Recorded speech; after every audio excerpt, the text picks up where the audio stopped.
Hi అండి, అందరికీ welcome back to my channel. ఈరోజు నేను పెళ్ళిళ్ళలో చేసే దొండకాయ వేపుడిని ప్రిపేర్ చేయబోతున్నానండి. అచ్చం పెళ్ళిళ్ళలో ఎలా చేస్తారో ఈ దొండకాయ వేపుడిని అలాగే ఇంట్లో ప్రిపేర్ చేస్తున్నాను. అదే ఫ్లేవర్తో అదే టేస్ట్తో ఈ పొడిగా దొండకాయ వేపుడిని మనం ఇంట్లోనే ప్రిపేర్ చేసుకోవచ్చండి. చపాతీస్లోకి కానీ రైస్లోకి చాలా చాలా టేస్టీగా ఉంటుంది. పప్పుచారులోకి కానీ రసంలోకి కానీ సాంబార్లోకి కానీ చాలా టేస్టీగా ఉంటుందండి. ఈ దొండకాయ వేపుడిని పొడిగా మనం ప్రిపేర్ చేసుకుంటే పిల్లలు కూడా చాలా ఇష్టంగా తింటారు. అచ్చం పెళ్ళిళ్ళలో చేసే ఈ దొండకాయ వేపుడిని ఇప్పుడు ఎలా ప్రిపేర్ చేసుకోవాలో చూద్దాం. నేను ఒక 250 గ్రాముల దొండకాయలను తీసుకొని శుభ్రంగా వాష్ చేసి పెట్టుకున్నానండి. మీరు కూడా శుభ్రంగా వాష్ చేసి తీసుకోండి. ఇప్పుడు మనం చివర్లు కట్ చేసుకోవాలండి. రెండు వైపుల చివర్లు కట్ చేసుకొని ఒక నైఫ్ని తీసుకొని చివర్లు కట్ చేసుకొని ఇలా సన్నగా పొడవుగా కట్ చేసి పెట్టుకోవాలి. దొండకాయ ముక్కల్ని ఇలా సన్నగా పొడవుగా కట్ చేసి పెట్టుకున్న తర్వాత ఇప్పుడు మనం తాలింపు వేసుకోవాలండి. స్టవ్ వెలిగించుకొని ప్యాన్ పెట్టుకోవాలి. ప్యాన్ వేడైన తర్వాత ఇందులోనే వేపుడికి సరిపడా ఆయిల్ని వేసుకోవాలండి.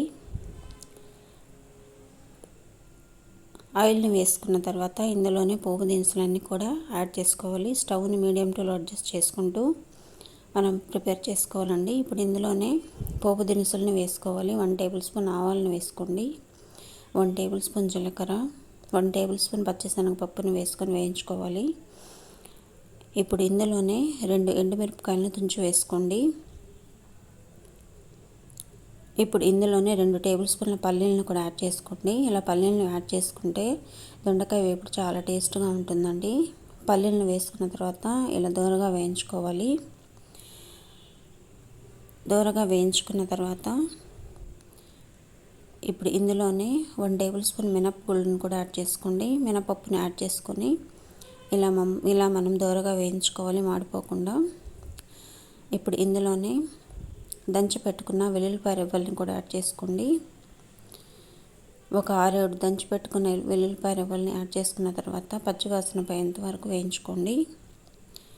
ఇప్పుడు ఇందులోనే సన్నగా పొడవుగా కట్ చేసి పెట్టుకున్న దొండకాయ ముక్కల్ని వేసుకొని వేయించుకోవాలండి, ఫ్రై చేసుకోవాలి. ఈవెన్గా మనం మిక్స్ చేసుకొని ఇలా ఫ్రై చేసుకోవాలండి. స్టవ్ను మీడియం టు లో అడ్జస్ట్ చేసుకుంటూ ఫ్రై చేసుకోండి. ఇలా ఫ్రై చేసుకొని ఒక 2 నిమిషాలు అలా మగ్గించుకోవాలండి. ఇప్పుడు మనం మూత పెట్టుకొని ఒక 10 నిమిషాలు అలా మగ్గించుకుందాము. దొండకాయ ముక్కలు మెత్తబడేంత వరకు మగ్గించుకోవాలి. ఒకసారి మనం మూత తీసి చూద్దామండి. దొండకాయ ముక్కలు మగ్గిపోయాయండి. ఇప్పుడు మనం ఈవెన్గా స్ప్రెడ్ చేసుకోవాలి. అటు ఇటు మనము మిక్స్ చేసుకొని వేయించుకోవాలి. ఇప్పుడు ఇందులోనే సరిపడా కారంని యాడ్ చేసుకోండి. నేను ఒక 2 టేబుల్ స్పూన్ల కారంని యాడ్ చేస్తున్నానండి.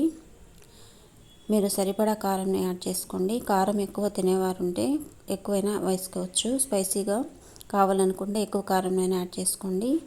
1 టేబుల్ స్పూన్ పసుపుని యాడ్ చేసుకోండి. 2 టేబుల్ స్పూన్ల ధనియాల పొడిని కూడా యాడ్ చేసుకోండి. తర్వాత ఇందులో తగినంత ఉప్పును కూడా యాడ్ చేసుకోండి. రుచికి సరిపడా ఉప్పుని యాడ్ చేసుకున్న తర్వాత ఇప్పుడు ఇవన్నీ కూడా ఈవెన్గా మనం మిక్స్ చేసుకోవాలండి.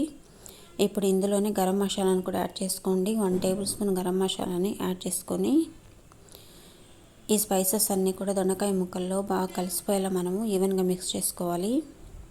ఇలా అన్నీ కూడా స్ప్రెడ్ చేసుకొని ఈవెన్గా మిక్స్ చేసుకోవాలండి. ఇలా ఈవెన్గా మిక్స్ చేసుకున్న తర్వాత ఇప్పుడు మనం మూత పెట్టుకొని మరలా మగ్గించుకోవాలండి. ఇంకోసారి మూత పెట్టుకొని మగ్గించుకోవాలి. 2 నిమిషాలు అలా మగ్గించుకోవాలండి. ఇప్పుడు ఒకసారి మూత తీసి చూద్దామండి. దొండకాయ ముక్కలు ఆల్మోస్ట్ మగ్గిపోయాయండి. దొండకాయ వేపుడు కూడా రెడీ అయిపోతుందండి. ఇప్పుడు మనం అటు ఇటు మిక్స్ చేసుకొని ఇప్పుడు ఇందులోనే సన్నగా తరిగి పెట్టుకున్న కొత్తిమీరని, కరివేపాకును కూడా యాడ్ చేసుకోవాలి.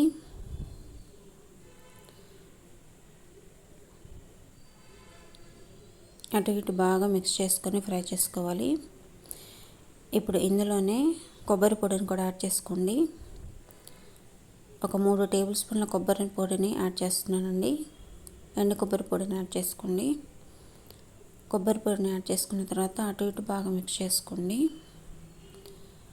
మిక్స్ చేసుకున్న తర్వాత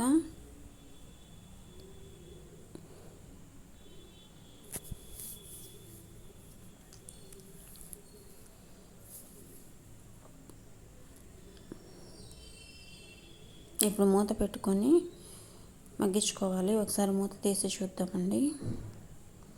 దొండకాయ ఫ్రై రెడీ అయిపోయిందండి. ఇప్పుడు ఫైనల్గా కొత్తిమీరని కరివేపాకుని యాడ్ చేసుకోవాలి. సన్నగా తరిగి వేసుకోవాలండి. సన్నగా తరిగిన కొత్తిమీరని కరివేపాకుని యాడ్ చేసుకున్న తర్వాత ఇప్పుడు ఈవెన్గా మిక్స్ చేసుకోవాలండి. మిక్స్ చేసుకున్న తర్వాత ఇప్పుడు ఎంతో రుచికరమైన పెళ్ళిళ్ళలో చేసే దొండకాయ వేపుడు రెడీ అయిపోయినట్లేనండి. చూడండి ఎంత స్పైసీగా పొడి పొడిగా ఎంత బాగా వచ్చిందో ఈ దొండకాయ వేపుడు. పెళ్ళిళ్ళలో ఇలాగే చేస్తారండి. మీరు కూడా ఒకసారి ఇంట్లో ట్రై చేయండి.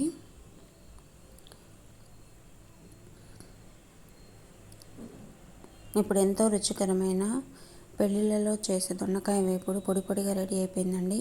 ఇప్పుడు మనం ఈ దొండకాయని సర్వ్ చేసేసుకోవడమేనండి. చపాతీస్లోకి కానీ రైస్లోకి కానీ చాలా చాలా టేస్టీగా ఉంటుంది. పప్పుచారులోకి, రసంలోకి, సాంబార్లోకి చాలా టేస్టీగా ఉంటుందండి.